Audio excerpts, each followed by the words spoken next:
আসসালামু আলাইকুম ভিউয়ার্স, আশা করি সবাই ভালোই আছেন। আজকে আমরা এই যে ডিভাইডেড পায়জামা দেখাচ্ছি, এই ডিভাইডেড পায়জামা আবার প্লাজো পায়জামা। এখন কিন্তু প্লাজো পায়জামা সবাই পরে, পয়লয় আকার প্লাজো। আচ্ছা, প্লাজো পায়জামা। তাহলে প্লাজো পায়জামা খালি বর্ডার লাইনটা কমর লাইনের সমান হবে। বর্ডার লাইনটা কী হবে? কমর লাইনের সমান। বর্ডার লাইনটা কমর লাইনের সমান হবে। তাহলে দেখেন, এই যে কেটে এখানে দিলি ডিভাইডেড পায়জামা, তোমার হলো প্লাজো পায়জামা। এটার নাম হলো প্লাজো পায়জামা। পয়লয় আকার প্লাজো। এই যে প্লাজো হয়ে গেল।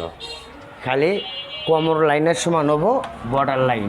দেখেন তো, এখানেও ঢোলা যতখানি, এখানেও ঢোলা ততখানি। যদি কারো শেপ লাগে তাহলে এরকম করে শেপ করে দিয়ে কাটিং করে দিলি, তাহলে কেজি থাকলে এই পর্যন্ত এটি আসবো, তারপরে সোজা কাটে দিলি প্লাজো পায়জামা। প্লাজো পায়জামা। তাহলে আমার কাটিং যদি ভালো লাগে সবাই লাইক করবেন, কমেন্ট করবেন।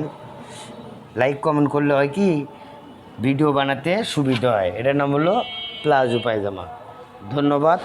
আগামীকাল আল্লাহ যদি বাঁচাত হয়, আমি এই কয়টা 5টা, 1 নম্বরে দেখাচ্ছি সাধারণ পায়জামা, তারপরে মৌসুমি পায়জামা, তারপরে ডিভাইডেড পায়জামা, তারপরে বাংলা লিঙ্ক ধুতি, তারপরে প্লাজো।